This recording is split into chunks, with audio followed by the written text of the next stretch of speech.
మహానగరంలో మాయగాళ్ళు, కేటుగాళ్ళు, నాటుగాళ్ళు అంతా కట్టగట్టుకుని జనాల్ని మోసం చేస్తున్నారు. వాళ్ళెవరూ కనిపించరు. వారి చేతిలో మోసపోతున్నామన్న సంగతి మనకు తెలియదు. ఉదయం కొనే పాల దగ్గర నుంచి రాత్రి తినే రోటీల దాకా అంతా కల్తీ, అన్నీ కల్తీ. నూనెల నుంచి నెయ్యి దాకా, అల్లం నుంచి బెల్లం దాకా అంతా మోసం. మనకు తెలియకుండానే కలుషిత ఆహారాన్ని తినేస్తున్నాం. రెస్టారెంట్లు, హోటళ్లలో జరిగే కల్తీ ఒక రకమైతే పచారీ సామాన్లలో జరిగే మోసాలు మరొక రకం. తెలంగాణ ఫుడ్ ల్యాబొరేటరీస్కి ప్రతిరోజు పదుల సంఖ్యలో ఇలాంటి కేసులు వస్తుంటాయి. వారి పదార్థాలని టెస్ట్ చేసి అందులో కల్తీ ఉందా లేదా, ఉంటే ఎంతవరకు మోసం జరుగుతోంది అనేది తేల్చేస్తున్నారు. ఫుడ్ ల్యాబ్స్ ద్వారా బయటకు వస్తున్న రిజల్ట్స్ చూస్తే జనం షాక్ అవ్వాల్సిందే. TV9 ఈ విషయంపై కొన్ని రోజులుగా ఈ కల్తీ ఫుడ్పై వరుస కథనాల్ని ప్రసారం చేస్తోంది. ఇకపైన తప్పకుండా కథనాల్ని కంటిన్యూ చేస్తూనే ఉంటుంది. ఫుడ్ సేఫ్టీ పరీక్షల్లో అల్లం, బెల్లమే కాదు, మసాలా దినుసులు, ఉప్పు, పప్పు కూడా కల్తీనే అని తెలుస్తోంది. నిగనిగలాడే పదార్థాల వెనక మత్తిపోయే వాస్తవాలున్నాయి. దీనికి సంబంధించి మరిన్ని డీటెయిల్స్ మా సీనియర్ కరెస్పాండెంట్ లక్ష్మీకాంత్ అందిస్తారు. ప్రస్తుతం నా చేతిలో ఉన్నది పసుపు, కానీ నిజమైన పసుపు కాదు. ఇది ఒక సింథటిక్ కలర్ మిక్స్ చేసినటువంటి పసుపు. ఇలాగనే మనం డైలీ రొటీన్ లైఫ్లో తింటున్నటువంటి ఆహార పదార్థాలు, కందిపప్పు, శనగబ్యాళ్ళు, ధనియాలు, యాలకులు, గసగసాలు, ఇవన్నీ కూడా ఏదో రకంగా మిస్బ్రాండ్ చేస్తూ కల్తీ చేస్తూ వస్తున్నవి మార్కెట్లో. ఇవి హోటల్స్లో మొత్తం కూడా దాదాపు మ్యాక్సిమం హోటల్స్లో వీటిని తక్కువ రకం మార్కెట్లోకి వచ్చిన వాటిని యూజ్ చేస్తున్నారు. ఇవన్నీ కూడా ఈ ఫుడ్ శాంపిల్స్లోకి వచ్చినప్పుడు బయటపడుతున్నాయి. జూనియర్ సైంటిఫిక్ ఆఫీసర్ మనతో ఉన్నారు, వాణి గారు. ఈ ఫుడ్ మీ దగ్గర ఏ కలెక్షన్స్ ఉన్నాయి, ఎలాంటి అడల్టరేషన్ జరుగుతుంది, మీరు ఎలాంటి ఐడెంటిఫై చేస్తారు ఈజీగా? జనరల్గా కల్తీ అంటే అందరూ మిల్క్, ఘీ, జనరల్గా ఆయిల్స్ అని అనుకుంటారు. కాదు, మనం యూస్ చేసే మసాలా దినుసుల్లో కూడా చాలా వరకు కల్తీ జరుగుతూనే ఉందన్నమాట. ఇక్కడ ఈ సెక్షన్ అనేది స్పెషల్గా for spices and condiments. So ఇక్కడ మాకు కొన్ని శాంపిల్స్ వచ్చినాయి. లైక్ మనం రోజువారీ బిర్యానీస్లో యూస్ చేసే మసాలా శాంపిల్స్ అనమాట. ఇది చూడండి, ఇది ధనియాలు, కొరియాండర్ సీడ్స్, కానీ అవి గ్రీన్ కలర్లో ఉండాలని చెప్పేసి వాళ్ళు ఎక్స్ట్రా యాంబియన్స్ కోసం అని చెప్పేసి కలర్ యాడ్ చేశారు. జాపత్రి, ఇదేమో న్యాచురల్ జాపత్రి. ఇది చూడండి, ఇది కలర్ యాడ్ చేసిన జాపత్రి. ఇవన్నీ ఎందుకు యాడ్ చేస్తారంటే ఎక్స్ట్రా యాంబియన్స్ కోసం, చూడగానే అట్రాక్టివ్గా ఉండడానికి.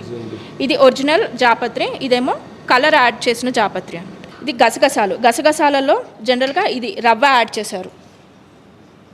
చూస్తే తెలిసిపోతుంది మనకి టెక్స్చర్. కొంతమంది తోటకూర గింజలు, అమరాంత సీడ్స్ కూడా యాడ్ చేస్తూ ఉంటారు అనమాట. అమరాంత సీడ్స్ అనేవి కిడ్నీ షేప్లో ఉంటాయి, వాటిని గసగసాలలో యాడ్ చేస్తూ ఉంటారు. కిడ్నీ షేప్లో ఉండే అమరాంత సీడ్స్ని మనం గసగసాలలో యాడ్ చేస్తుంటారు. మీరు షేప్ చూడండి,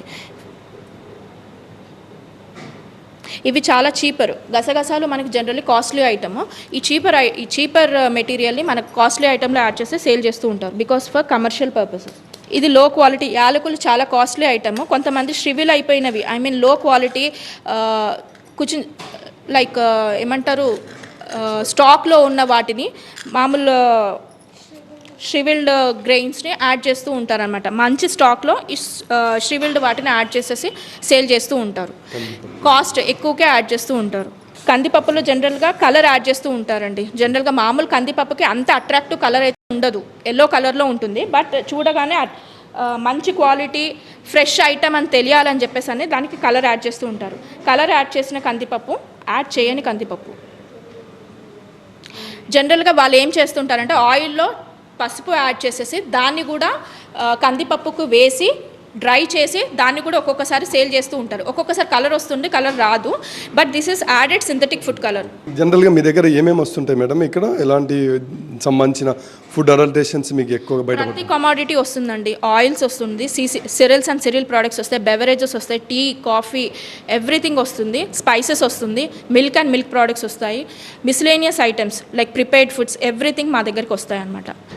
డైలీ ఒక్కసారే యూస్ చేస్తాం టీ పౌడర్. వన్స్ యూస్ చేసిన టీ పౌడర్ని మనము పారేస్తుంటాం. కానీ టీ స్టాల్స్ వాళ్ళు కానీ ఇంకెవరైనా బిజినెస్ చేసేవాళ్ళు కొంత మాకు తెలిసినంత మట్టుకు ఏం అంటే వాళ్ళు యూస్ చేసిన టీ పౌడర్ని మళ్ళీ యూస్ చేస్తూ ఉంటారు. They will dry the tea powder. ఒకసారి యూస్ చేసిన టీ పౌడర్ని వాళ్ళు డ్రై చేసి దానికి కలర్ యాడ్ చేసి అగైన్ మళ్ళీ దాన్ని యూస్ చేస్తూ ఉంటారు.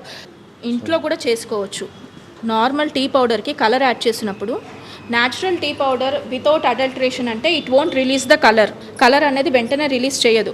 అదే అడల్టరేటెడ్ టీ పౌడర్ అయితే వాటర్ యాడ్ చేసిన వెంటనే కలర్ రిలీజ్ చేస్తుంది అన్నమాట. ఇది న్యాచురల్ టీ పౌడర్, ఇది అడల్టరేటెడ్ టీ పౌడర్. సో ఇది న్యాచురల్ ఇది అడల్టరేటెడ్ టీ పౌడర్ వేసిన వెంటనే కలర్ రిలీజ్ చేయకూడదు. జనరల్లీ బాయిల్ చేసినప్పుడు టీకి అన్నది న్యాచురల్ కలర్ రిలీజ్ చేస్తుంది. కానీ ఇక్కడ మనం బాయిల్ చేయకుండా కోల్డ్ వాటర్ యాడ్ చేసిన వెంటనే కలర్ రిలీజ్ చేసింది అంటే ఇందులో ఆర్టిఫిషియల్ సింథటిక్ ఫుడ్ కలర్ అనేది యాడ్ చేశారు. ఈ సింథటిక్ ఫుడ్ కలర్ అనేది మనం రిపీటెడ్గా డే బై డే తీసుకోవడం వల్ల లాంగ్ టర్మ్లో హెల్త్ ఎఫెక్ట్స్ అనేది కంపల్సరీగా ఉంటుంది. ఇలాంటి వాటిలలో మనకి మట్టి లాంటి పదార్థాలు, ఐరన్ ఫైలింగ్స్ కూడా లభించే అవకాశం చాలా ఉంది. అత్యంత దారుణమైన విషయం ఏమంటే ఇప్పుడు టీ పొడి మొత్తం కూడా టెంకా పీసులు రకరకాల పౌడర్లు వాడి డూప్లికేట్ టీ పౌడర్కి సింథటిక్ కలర్స్ వాడి ఇవి మార్కెట్లోకి ఒరిజినల్ చాయ్ పత్తి అని వస్తున్నాయి. అయితే మామూలుగా కూల్ వాటర్లో వేసినప్పుడు మాత్రం ఈ అసలు బండారం, అసలు రంగు బయటపడిందని చెప్పొచ్చు. చాయ్ పత్తి ఇప్పుడు అత్యంత దారుణమైన పరిస్థితుల్లో ఇప్పుడు మార్కెట్లో బయటపడుతుంది. ఇదే మొత్తం కూడా అందరూ కూడా టీ సేవిస్తూ మొత్తం కూడా చాలామంది అనారోగ్యానికి గురవుతున్నట్లు కూడా తెలుస్తుంది. దీనిపైన ఫుడ్ సేఫ్టీ అధికారులు దాడులు చేస్తున్న నేపథ్యంలో అన్నీ కూడా బయటపడుతున్నాయి. అయితే ఇంకా పూర్తి స్థాయిలో సీరియస్ యాక్షన్ తీసుకుంటే తప్ప ఈ మార్కెట్లో కొనసాగుతున్నటువంటి ఈ దందాకు మొత్తం కూడా బ్రేక్ అయ్యే సిచ్యువేషన్ కనపడటం లేదు. కెమెరా పర్సన్ వెంకట్తో లక్ష్మీకాంత్, TV9 హైదరాబాద్.